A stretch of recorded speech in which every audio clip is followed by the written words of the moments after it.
Monsieur Macron, il y a Paul Biya qui tue les Camerounais, monsieur Macron. Il y a un génocide au Cameroun, monsieur Macron. Paul Biya tue les Camerounais, monsieur Macron. Nous sommes des Camerounais et nous sommes des morts, monsieur Macron. Monsieur Macron, s'il vous plaît, monsieur Macron, s'il vous plaît. Oui, monsieur Macron. Monsieur Macron, mon pays, il y a un génocide au Cameroun, monsieur Macron. S'il vous plaît, monsieur Macron, il y a un génocide au Cameroun, monsieur Macron. C'est un honneur pour moi, c'est un plaisir de vous voir, monsieur Macron. Moi aussi. Il y a plus de 22 morts. Je sais. Qui sont morts calcinés, monsieur Macron. Je sais ça. Nous sommes des Camerounais et nous souffrons. J'ai pris la Méditerranée, monsieur Macron, je vous ai écrit et vous avez répondu. Vous savez mon engagement sur ce sujet. J'ai mis la pression sur Paul Biya pour que d'abord il traite le sujet de la zone anglophone et ses opposants.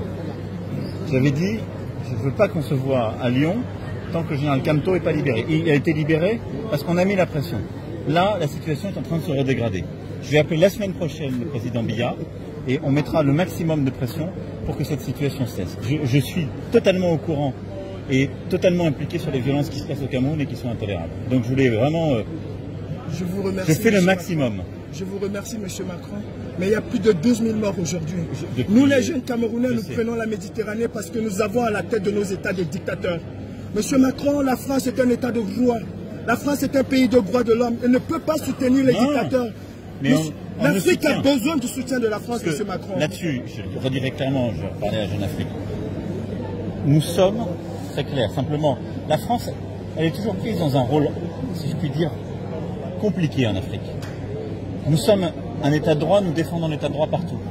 Mais quand en Afrique, un président français dit « tel dirigeant n'est pas démocratiquement élu », les Africains disent « mais de quoi venez-vous vous mêler? Vous n'avez pas à nous donner la leçon ». Donc moi, j'ai dit partout, je veux des dirigeants démocratiquement élus, et là où ils ne sont pas démocratiquement élus, je travaillerai avec la société civile. Je mets la pression sur chacun et je travaille avec l'Union africaine et les organisations régionales pour mettre la pression.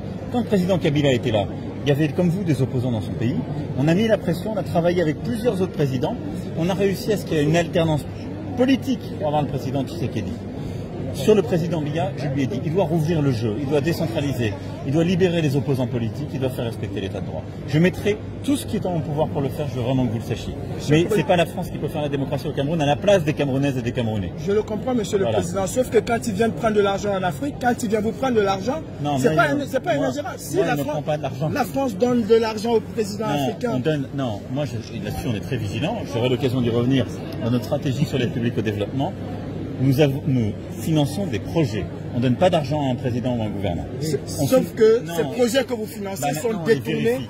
Alors non, si vous avez des sujets de détournement, faites-les-moi savoir, parce que partout on fait de l'évaluation, on vérifie, mais à commencer par des pays comme le Cameroun, on a besoin de financer des ONG, des gens qui aident la population civile. Il y a une dernière doléance, monsieur le président. Il y a des opposants au Cameroun, il y a une femme, Rosanne Dimeni, qui est en prison tout simplement parce qu'elle a demandé le boycott. Est-ce que vous pouvez faire qu'on libère ces gens? Parce qu'on sait que quand vous passez un coup de fil à M. Biya, il le fait. J'espère. Est-ce que vous pouvez me donner des noms? Je vous enverrai les noms, monsieur le président. Dites-moi qui je parlerai à ces personnes. Parce que j'ai pas les noms. Rosanne Dimeni, Mamadou Mota. Mais si je vous dis oui, je vais les oublier. Je ne vais pas vous mentir. D'accord, monsieur le président. Je préfère qu'il y ait quelqu'un qui les note. D'accord, monsieur le président. Et qui les donne à mon conseiller africain. Je suis juste un activiste. Je suis un activiste. J'ai pris la Méditerranée pour venir en France. La France est un état de droit et ne peut pas supporter ce genre de choses. Très bien. Oui, pardon. Monsieur va vous donner des noms qu'il faut me donner à Front de Paris pour mon appel à Biya. Merci, monsieur. Merci, monsieur. Merci. Merci, monsieur le président. Bonjour. Bonjour à vous. Voilà. Comment allez-vous, madame? On continue. Vous allez bien? Oui. Bonjour, madame. Pardon. Comment vous voulez qu'on fasse? Vous me faites un mail avec ces noms? Oui, vous me donnez. Ça vous va? Oui, oui, monsieur. Vous arrivez à le faire rapidement? Oui, je peux vous faire le mail, mais demain, je prends le temps de répertorier. Je vous donne ma carte. Merci, monsieur. Mon mail est là. Merci, monsieur. Merci beaucoup. Merci. Voilà.